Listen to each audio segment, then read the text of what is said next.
दरम्यान शरद पवारांच्या सूचक वक्तव्यानंतर सध्या दोन्ही राष्ट्रवादी एकत्र येणार का अशा चर्चा सुरू आहेत। मात्र काल मंत्री दत्ता भारणेंच्या निवासस्थानी झालेल्या बैठकीत अजित पवारांनी या शक्यता फेटाळल्या आहेत। सध्या दोन्ही पक्ष एकत्र येण्याबाबत वरिष्ठ पातळीवर कोणतीही चर्चा झालेली नाही असं अजित पवारांनी म्हटलंय। राष्ट्रवादी काँग्रेस शरदचंद्र पवार पक्षातील गळती रोखण्यासाठी शरद पवारांनी असं सुतोवाच फक्त केलं असेल असं अजित पवार बैठकीत म्हणाले, अशी सूत्रांची माहिती आहे। महत्त्वाचे मुद्दे पाहूयात। दोन्ही पक्ष एकत्र येण्याबाबत वरिष्ठ पातळीवर कोणतीही चर्चा नाही, अजित पवार असं म्हणाले। शरद पवारांच्या राष्ट्रवादीतील पदाधिकारी रामराम करण्याच्या तयारीत असतील आणि म्हणून शरद पवारांनी पक्ष एकत्रीकरणाबाबतचं सुतोवाच केलं असेल, एक शक्यता वर्तवली असेल। पक्षातील गळती थांबवण्यासाठी शरद पवारांनी वक्तव्य केलं असावं असं अजित पवार म्हटल्याचं कळत आहे।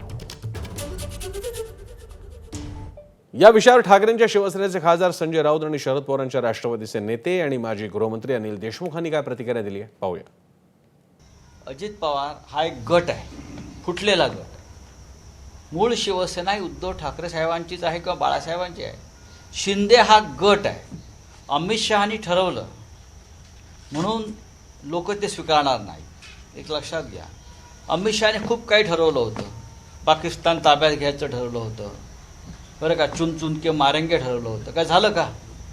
कारण तिथे ते निवडणूक आयोगाच्या हातात नाही। पाकिस्तान ताब्यात घेणं किंवा POK ताब्यात घेणं, दहशतवाद्यांना मारणं हे ED CBI किंवा निवडणूक आयोगाच्या ताब्यात असतं, ते त्यांनी ते करू शकलं, त्यांना ते शक्य नाही आहे। त्यांची मजल काय आहे हे कालच्या युद्धात दिसून आलं।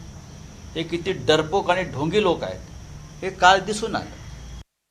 दोन्ही राष्ट्रवादी एकत्र येणार या बाबतीत जी चर्चा फक्त माध्यमामध्ये चालू आहे आणि या माध्यमातून आम्हाला या गोष्टी कळतात। माझ्या माहितीनुसार कुठेही अशा प्रकारची सध्या चर्चा चालू नाही।